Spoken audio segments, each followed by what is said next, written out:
Welcome to Adam Studio, where we get deep dives on public education and that bottomless pit of just travesty that comes with trying to teach kids in an area and a time when it seems like there's very little hope, but we have amazing teachers to help us do that. And one of those amazing teachers that we have today is a good friend of mine, the one and only David Rainwater. David, how you doing, man? I'm doing well, Adam. Thanks for having me. It's great to have you on here. How have you been? How's your summer going? It's going pretty well. Started off a little rough at the end of the year. End of the year, children started getting a little emotional. Got me on the last day too. Made it through though. A few tears, got it out of my system, and been enjoying it since then. Good month into it. How have you been doing? I've been doing good, my friend.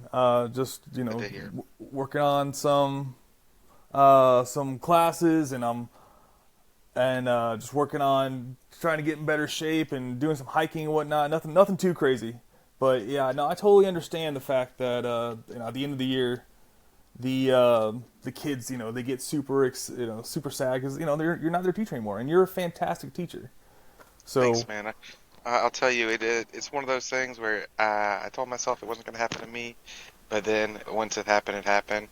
And then we, move on to the summer, and it's sort of like you go from seeing these little ones every day for a good majority of your day to just cold turkey not seeing them.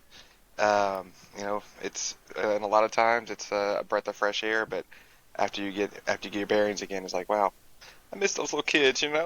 yeah, no, absolutely. I mean, the year I taught, I had kids the last day, come up to me saying that was the best science teacher they ever had. Now they were 10, 11 years old, and I'm like, but I still felt amazing knowing that they told me that because it means a lot knowing that all the effort we put into it gets through to them and they really appreciate us.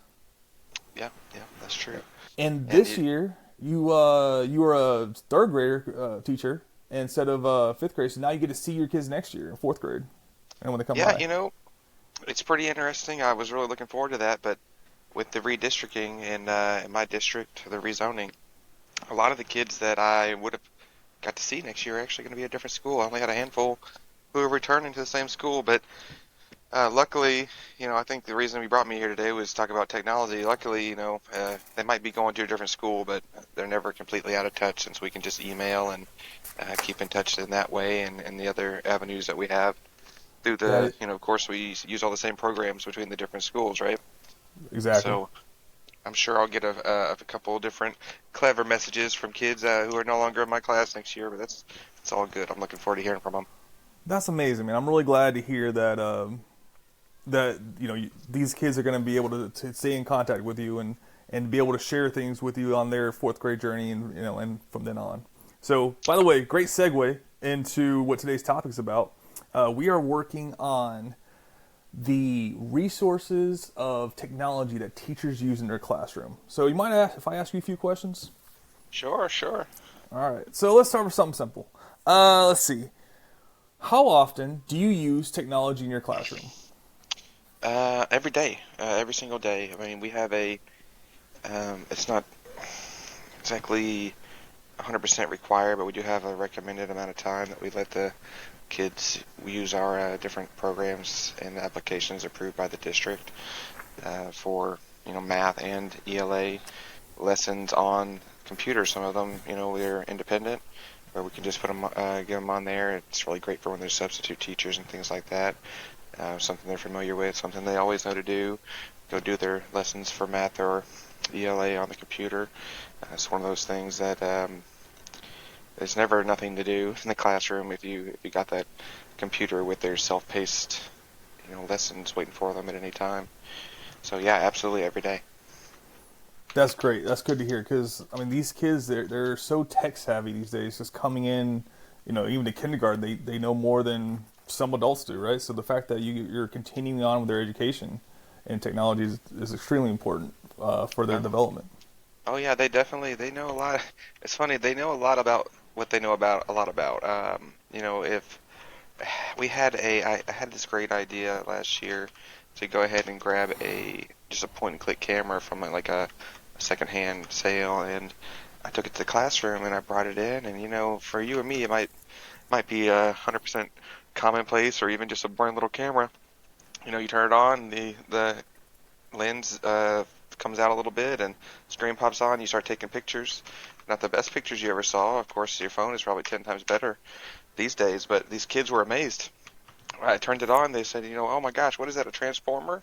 Seeing the lens come out, like it was hilarious. Like it A absolutely made my transformer. day. Like just something like that was so commonplace for us is they don't really know anything about it anymore. They're used to I need a camera. I use the phone. That's It's not even true. a question of a standalone device in their Man, mind anymore. So you're right. I wonder what kids would do. You know those old like wind cameras and all, like the one-time use uh, thing, right?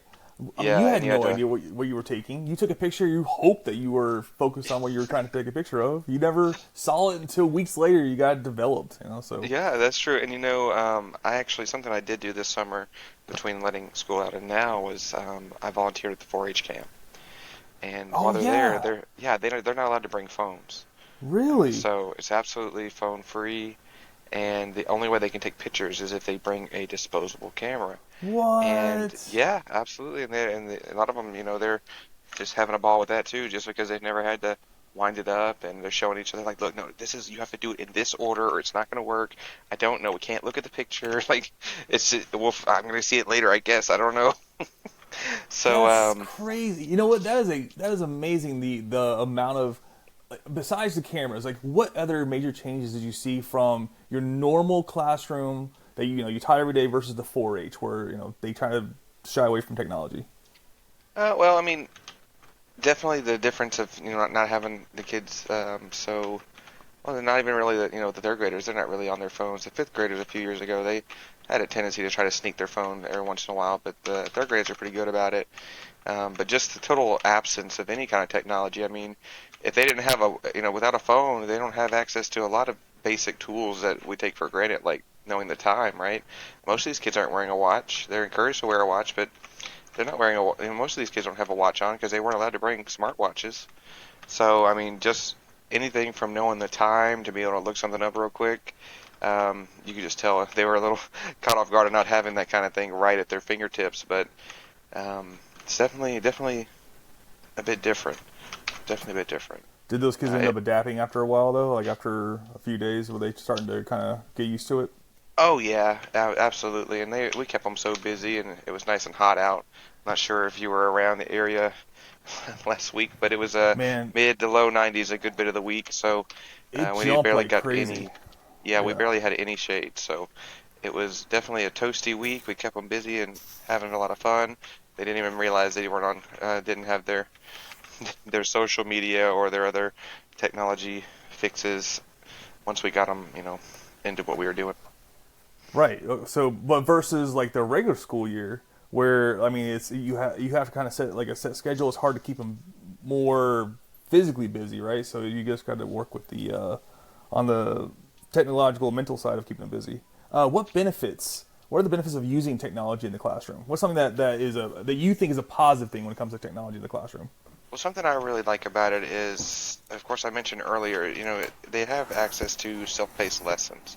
And so that really gives, no, there's really never excuse for some kid to not be doing something educational, right? Like at the end of the day, if you're done with all your assignments for the day and everything is, they're on benchmark for everything else you need to do, well, rather than sitting there doing nothing or doing something unproductive, they can always continue on those self-paced lessons.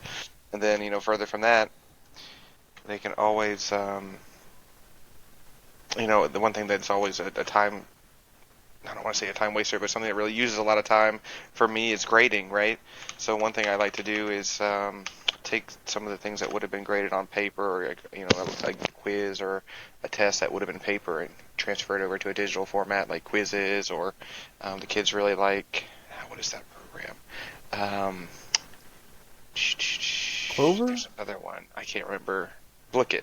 They love the Look. Blooket Okay. games. So, there's a lot of different ways to utilize that kind of technology to take a little bit of the work off of us, whether it's making it more fun and accessible for them to take something, even as an assessment on the back end of that. And they might enjoy it more, but it also makes it a lot easier to grade for something that's a closed questions, sort of like a quiz. So that's one of my favorite things to do, especially when there's a lot of other work to be done Yeah, on the back absolutely. end. It takes a lot of the hard work out of it when the computer can automatically grade it for you. Right, the kind of streamline in there. That way you can focus on the next lesson and keep on flowing through. That's a good point.